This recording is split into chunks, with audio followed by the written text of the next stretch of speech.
नमस्कार दोस्तों, स्वागत है आपका अपने YouTube channel genius mathematics centre में। आज हम लोग क्लास 10th बायोलॉजी का मोस्ट इम्पोर्टेंट क्वेश्चन देखेंगे जो बिहार बोर्ड में पिछले साल पूछा गया क्वेश्चन है। चलिए स्टार्ट करते हैं। क्वेश्चन नंबर पहला है, दांत की सबसे ऊपरी परत कहलाती है। तो दांत की सबसे ऊपरी परत क्या कहलाती है? ऑप्शन ए में डेंटाइन, बी में इनामेल, सी में अस्थि, डी में क्राउन। तो इसका राइट आंसर हो जाएगा ऑप्शन बी, इनामेल। दांत की सबसे ऊपरी परत जो कहलाती है वह इनामेल, और यह मानव शरीर का सबसे कठोर ऊतक माना जाता है इनामेल को। मानव शरीर का सबसे कठोर ऊतक इनामेल को ही माना जाता है। क्वेश्चन नंबर आगे 2, मानव आहार नाल का सबसे लंबा भाग है। तो कौन सा मानव आहार नाल का सबसे लंबा भाग है? ऑप्शन ए अमाशय, ऑप्शन बी छोटी आंत, ऑप्शन सी ग्रास नली, ऑप्शन डी बड़ी आंत। तो इसका राइट आंसर हो जाएगा ऑप्शन बी, छोटी आंत मानव आहार नाल का सबसे लंबा भाग है। क्वेश्चन नंबर 3 में कह रहा है, न्यूक्लियस शब्द किनके द्वारा दी गई है। Option A Robert Brown, option B Robert Hooke, option C Pollard, option D विचार्ड। तो न्यूक्लियस शब्द जो है वह रॉबर्ट ब्राउन के द्वारा दिया गया है। ऑप्शन ए इसका सही हो जाएगा।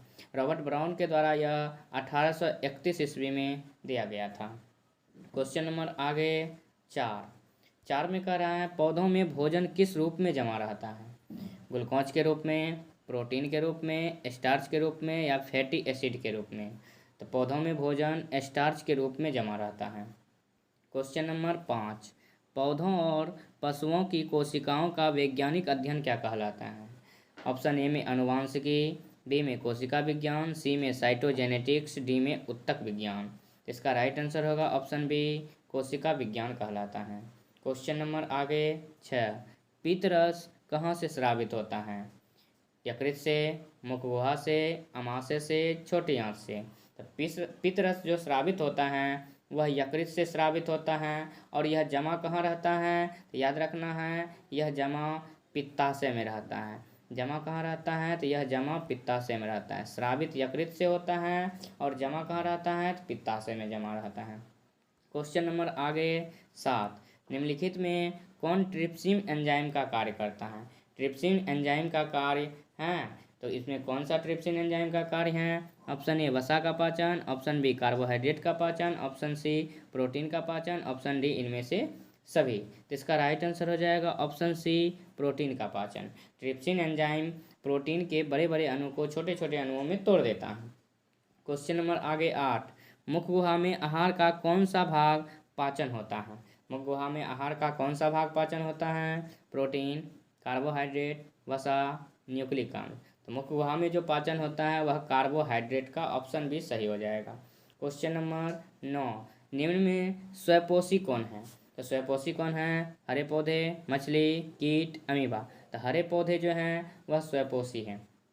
क्वेश्चन नंबर आगे 10, स्वपोषी पोषण के लिए आवश्यक हैं। इस क्वेश्चन में VVI मार्क लगा लीजिएगा। स्वपोषी पोषण के लिए क्या आवश्यक हैं? पर्णहरित, सूर्य का प्रकाश, कार्बन डाइऑक्साइड या इनमें से सभी। तो इसका राइट आंसर हो जाएगा ऑप्शन डी, इनमें से सभी।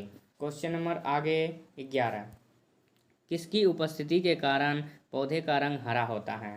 क्लोरोफिल की उपस्थिति, ल्यूकोप्लास्ट, फाइटोक्रोम या इनमें से कोई नहीं। तो इसका राइट आंसर हो जाएगा ऑप्शन ए, क्लोरोफिल की उपस्थिति के कारण पौधे का रंग हरा होता है।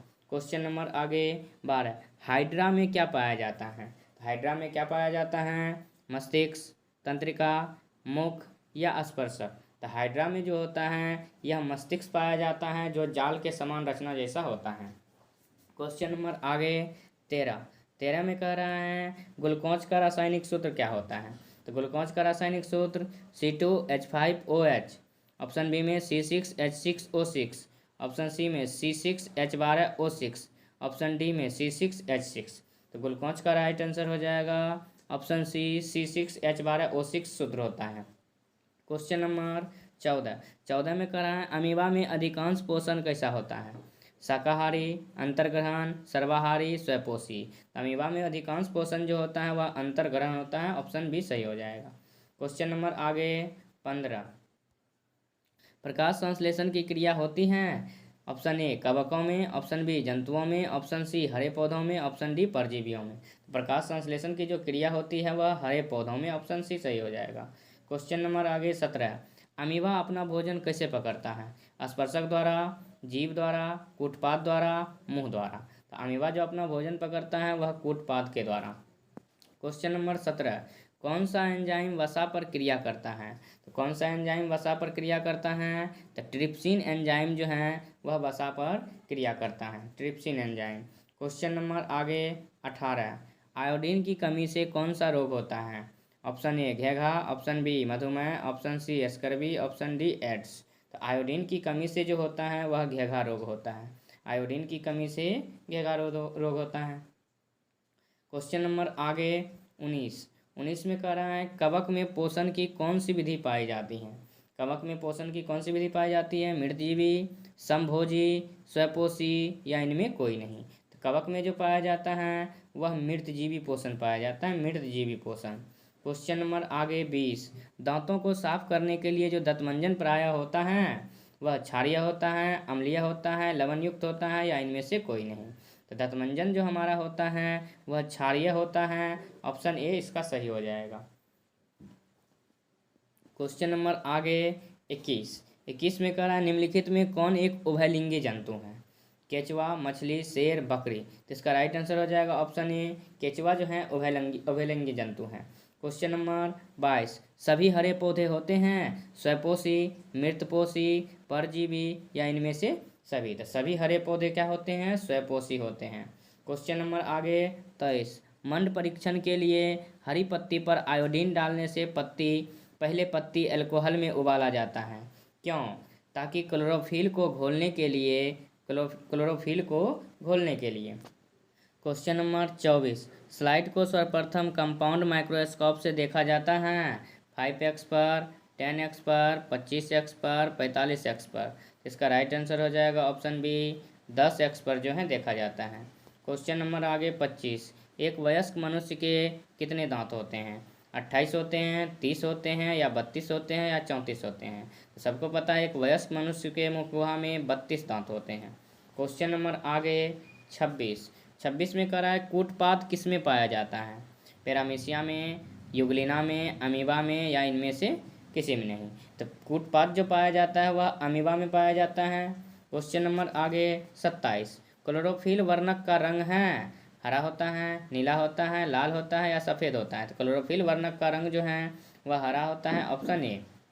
क्वेश्चन नंबर 28, ग्वाइटर या घेघा रोग पनपता है चीनी की कमी से, आयोडीन की कमी से, रक्त की कमी से या मोटापा से? तो आयोडीन की कमी से कौन सा रोग होता है? तो घेघा रोग होता है। चीनी की कमी से कौन सा रोग होता है? तो मधुमेह रोग होता है। चीनी की कमी से मधुमेह रोग होता है। क्वेश्चन नंबर आगे 29 में कह रहा है भोजन का पचना किस प्रकार की अभिक्रिया है? भोजन का पचना किस प्रकार की अभिक्रिया है? इसका आप लोग राइट आंसर दीजिएगा कमेंट बॉक्स में, क्योंकि यह भी क्वेश्चन बहुत ही इम्पोर्टेंट क्वेश्चन है, इसमें भी VVI मार्क लगा लीजिएगा।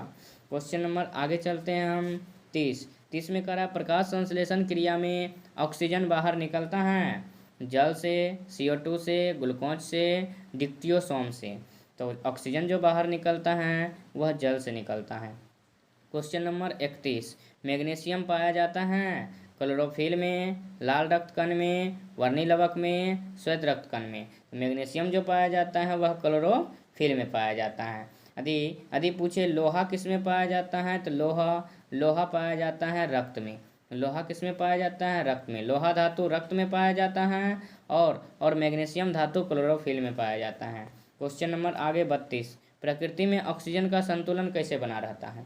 तो प्रकृति में ऑक्सीजन का संतुलन जो है वह संयोजन क्रिया से, प्रकाश संश्लेषण से, अपघटन से या इनमें से कोई नहीं। तो प्रकृति में ऑक्सीजन का संतुलन जो है वह प्रकाश संश्लेषण से बना रहता है।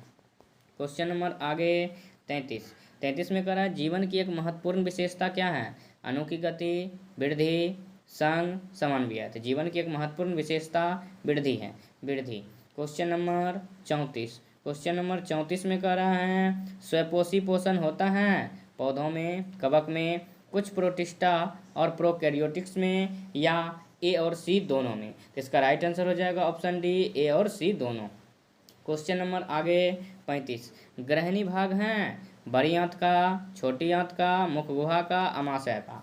तो ग्रहणी जो भाग हैं वह छोटी आंत का भाग हैं, छोटी आंत का। छोटी आंत के कितने भाग होते हैं? 3 भाग होते हैं। छोटी आंत के 3 भाग, ग्रहणी, जेजुनम और इलियम। ग्रहणी, जेजुनम और इलियम। क्वेश्चन नंबर आगे 36। क्वेश्चन नंबर 36 में कह रहा है प्रकाश संश्लेषण होता है कब? दिन में, रात में, दिन और रात दोनों में, इनमें से कोई नहीं। प्रकाश संश्लेषण हमेशा दिन में होता है। प्रकाश संश्लेषण की क्रिया हमेशा दिन में। क्वेश्चन नंबर आगे 37। मृतोपजीवी का उदाहरण है अमीबा, गोबरछत्ता, अरहुल, अमरबेल। तो गोबरछत्ता जो है यह मृतजीवी का उदाहरण है। गोबरछत्ता मृतजीवी का उदाहरण है। Question number 38। पौधों में प्रकाश संश्लेषण का स्थान है कहाँ? तो माइटोकॉन्ड्रिया, क्लोरोप्लास्ट, ल्यूकोप्लास्ट या इनमें से कोई नहीं। तो पौधों में प्रकाश संश्लेषण जो होता है वह क्लोरोप्लास्ट में होता है। क्वेश्चन नंबर आगे 39। परिशेषिका हिस्सा है। परिशेषिका कहने का मतलब है कि अपेंडिक्स। अपेंडिक्स अपेंडिक्स किस भाग का हिस्सा है? अपेंडिक्स किस भाग का हिस्सा है? आहार नाल का, तंत्रिका तंत्र का, संवहन तंत्र का, जनन तंत्र का। तो अपेंडिक्स जो हिस्सा है वह आहार नाल का हिस्सा है। आहार नाल का, ऑप्शन ए इसका राइट आंसर हो जाएगा।